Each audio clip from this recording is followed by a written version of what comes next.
अपने बटोगे तो कटोगे के बयान देने के बाद बीजेपी सरकार ना घर की रही ना घाट की। जहां एक तरफ विपक्षी गठबंधन या कह ले कि विपक्षी पार्टियां इसे सांप्रदायिक हिंसा फैलाने की साजिश करार रही हैं, तो अपनों ने भी बीजेपी के इस बयान का कुछ खासा समर्थन नहीं किया है और बटोगे तो कटोगे के नारे के बाद एनडीए गठबंधन के सहयोगी ही अब एनडीए से बटते नजर आ रहे हैं। जी हां, या ये कह ले कि अब ये बयान बीजेपी पर ही भारी पड़ता जा रहा है। नमस्कार, आप देखना शुरू कर चुके हैं 4 PM न्यूज नेटवर्क और मैं हूं आपके साथ प्रगति ठाकुर। योगी आदित्यनाथ का वो बयान जो इन दिनों राजनीतिक गलियारों में काफी बड़ा मुद्दा बना हुआ है। यूपी की सियासी गलियारों से निकलकर ये बयान अब उन जगहों पर पहुंचा जहां आगामी विधानसभा चुनाव है। लेकिन जिस चुनावी रणनीति से भारतीय जनता पार्टी ने इस नारे को हवा दी है, अब माहौल देख के ऐसा लगता है कि ये रणनीति कुछ खासा काम नहीं आई है और विपक्ष तो विपक्ष, अब अपने सहयोगी दलों ने भी इस बयान को लेकर बीजेपी के दिग्गजों को घेरना शुरू कर दिया है। बटोगे तो कटोगे नारे को लेकर क्या राजनीति हो रही है और कैसे ये अपने ही बयान में भारतीय जनता पार्टी घिरती जा रही है, एक एक करके आपको इस रिपोर्ट में पूरी जानकारी देंगे। लेकिन उससे पहले ये छोटी सी क्लिप है, इसे आप सुनिए और देखिए। छत्रपति शिवाजी महाराज जिस एकजुटता का प्रदर्शन करके हिंदवी साम्राज्य की स्थापना किए थे, आज उसी का आह्वान करने के लिए, उन्हीं से प्रेरणा लेकर के मैं बार बार आपसे कहता हूं कि बंटिए मत। उन्हीं से प्रेरणा ग्रहण करके मैं आपसे कहता हूं बंटिए मत, क्योंकि जब भी बटे थे तो कटे थे।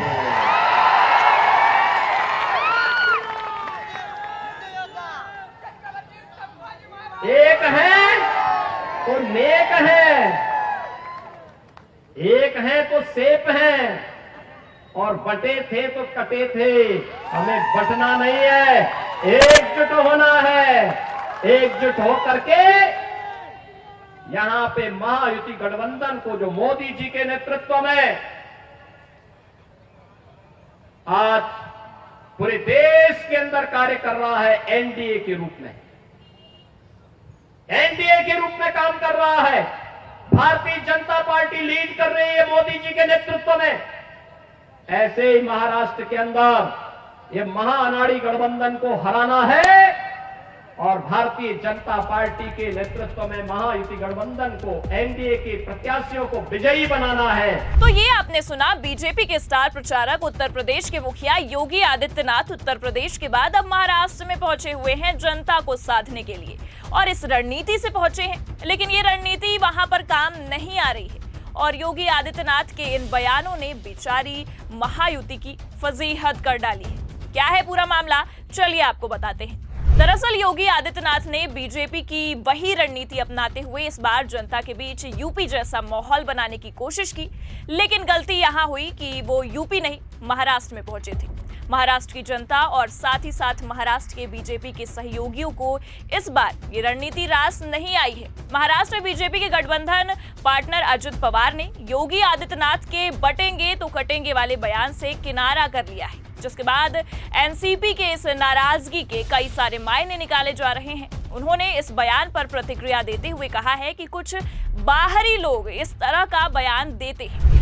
महाराष्ट्र के लोग सांप्रदायिक सद्भावना बनाए रखने का प्रयास करते हैं। दरअसल उत्तर प्रदेश के मुख्यमंत्री योगी आदित्यनाथ ने पूर्वी महाराष्ट्र के वाशिम जिले में एक चुनावी रैली में अपने इस नारे को दोहराया था, जिसके बाद अजित पवार की ये प्रतिक्रियाएं सामने आई हैं।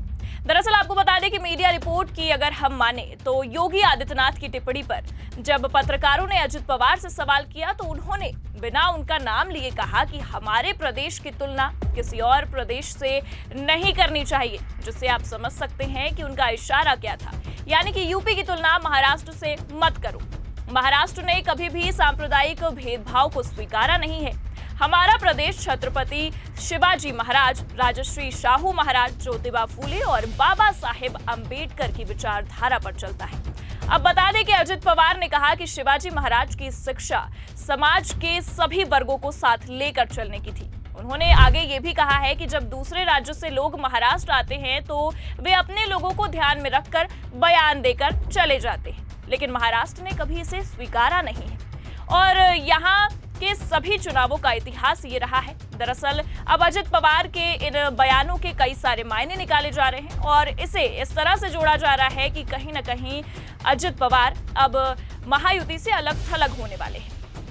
आपको बता दें कि अजित पवार बीजेपी के ही स्टार प्रचारक को बाहरी बता रहे हैं इस चुनावी माहौल में। चुनावी गलियों में इसके कई सारे मायने निकलकर सामने आ रहे हैं कि क्या अजित पवार अब बगावती तेवर पर उतर आए हैं और अपने ही गठबंधन के सहयोगी दल के एक दिग्गज नेता जिसे बीजेपी अपना हुकुम का इक्का मानती है और उनको हमेशा स्टार प्रचारक के तौर पर हर चुनावी गलियों में उतारती है, लेकिन उनके खिलाफ इस तरह से बगावती तेवर दिखाना और उन पर निशाना साधना बीजेपी को अब रास नहीं आ रहा है। अब इससे ये तो साफ है कि योगी आदित्यनाथ की आड़ में बीजेपी हाईकमान को अजित पवार आंखें दिखाने की कोशिश कर रहे हैं। और तो और आजकल सभी फैसले भी बीजेपी के खिलाफ ही ले रहे हैं, जिसमें मानखुर्द सीट से नवाब मलिक को बीजेपी के खिलाफ जाकर टिकट देना, इससे तो आप सभी वाकिफ हैं। और बात यहाँ पर नहीं खत्म होती है। आपको बता दें कि योगी आदित्यनाथ के इन बयानों के बाद अपनी प्रतिक्रिया देते हुए बटेंगे तो कटेंगे बयान से असहमति जताने के अलावा अजित पवार ने एक बार फिर से खुले तौर पर नवाब मलिक के लिए अपने समर्थन का इजहार कर दिया है। उन्होंने कहा कि वो नवाब मलिक के लिए प्रचार करेंगे। नवाब मलिक को ईडी ने मनी लॉन्ड्रिंग केस में गिरफ्तार किया था और फिलहाल वो जमानत पर बाहर हैं। उन्होंने मानखुर्द शिवाजी नगर सीट से पर्चा भरा है। पहले उनकी तैयारी निर्दलीय उतरने की थी, लेकिन फिर अजित पवार ने अपनी पार्टी से उन्हें टिकट दिया और ये टिकट अपने सहयोगी दलों के खिलाफ जाकर दिया है, जिसका शोर चुनावी गलियों में थमता नजर नहीं आया। और बीजेपी ने एनसीपी के उम्मीदवार नवाब मलिक के समर्थन न करने का ऐलान भी किया था और साफ तौर पर अजित पवार के इस फैसले से नाराजगी भी जताई थी। अब आपको बता दें कि इस सीट से मुख्यमंत्री एकनाथ शिंदे की पार्टी के प्रत्याशी भी मैदान में हैं। बीजेपी शिंदे के उम्मीदवार का ही समर्थन कर रही है, क्योंकि बीजेपी ने साफ तौर पर कहा था कि वो नवाब मलिक का समर्थन नहीं करेगी। बीजेपी ने नवाब मलिक की उम्मीदवारी का विरोध जताया था। बीजेपी नेता और उप मुख्यमंत्री देवेंद्र फडणवीस ने यहां तक तो ये भी कहा कि अजित पवार को नवाब मलिक को टिकट नहीं देना चाहिए था। अब आपको बता दें कि अजित पवार ने मीडिया से बातचीत के दौरान कहा कि नवाब मलिक पर लगाए गए किसी भी आरोप को साबित नहीं किया गया है। उन्हें आरोपों के आधार पर दोषी नहीं ठहराया जा सकता है। मैं उनके लिए प्रचार करूंगा, जो कहीं न कहीं ये तो साफ करता है कि बीजेपी की मर्जी से अजित पवार इस चुनाव में नहीं चलने वाले हैं। चुनावी तारीख आने से पहले अजित पवार ने जो तेवर दिखाए हैं, इससे ये भी साफ है कि नतीजे आने के बाद अगर एनसीपी अजित गुट के खेमे में बड़ी मात्रा में सीटें आती हैं, तो ये तेवर और भी बढ़ने वाले हैं और बीजेपी की मुश्किलें भी साथ में बढ़ाने वाले हैं। अब आपको बता दें कि इसी बीच राज्य में महायुति उम्मीदवारों के लिए प्रधानमंत्री नरेंद्र मोदी की कई रैलियों के बारे में पूछे जाने पर अजित पवार ने कहा है कि मुझे बारामती में किसी की रैली की जरूरत नहीं है। अब आप यहां देख सकते हैं कि जिस तरह से बटेंगे तो कटेंगे नारे के खिलाफ निशाना साधते हुए नजर आ रहे हैं, तो वहीं अब पीएम मोदी पर भी निशाना साधते हुए अजित पवार नजर आए हैं। उनकी रैलियों की जरूरत दूसरे विधानसभा क्षेत्रों में ज्यादा है, ऐसा कह रहे हैं अजित पवार। अब अजित पवार ने बारामती सीट पर पीएम नरेंद्र मोदी को चुनावी सभा और रैलियां करने से भी मना कर दिया है और साफ तौर पर कहा है कि ये पारिवारिक मतभेद का मामला है, इसमें कोई हस्तक्षेप नहीं करेगा। अब देश के प्रधानमंत्री महाराष्ट्र दौरा करेंगे। एक हफ्ते में उनके 9 रैलियां और सभाएं होने की खबरें सामने आ रही हैं, तो वहीं विपक्ष के गढ़ में ही अपने ही गठबंधन के नेता उन्हें रैलियां करने से मना कर रहे हैं और इसके भी कई मायने निकाले जा रहे हैं कि चुनावी माहौल में इस तरह से अजित पवार का बगावत करना या इस तरह के तेवर दिखाना क्या नतीजों के आने के बाद एनडीए में टूट ला सकता है। क्योंकि आपको बता दें कि कुछ दिनों पहले ही नवाब मलिक ने शरद पवार और अजित पवार को लेकर एक मीडिया चैनल में इंटरव्यू के दौरान कहा था कि पारिवारिक मतभेद ज्यादा दिनों का नहीं होता है। जिस तरह से पानी में लाठी मारने से पानी अलग नहीं होती, वैसे ही परिवार भी कभी अलग नहीं होता।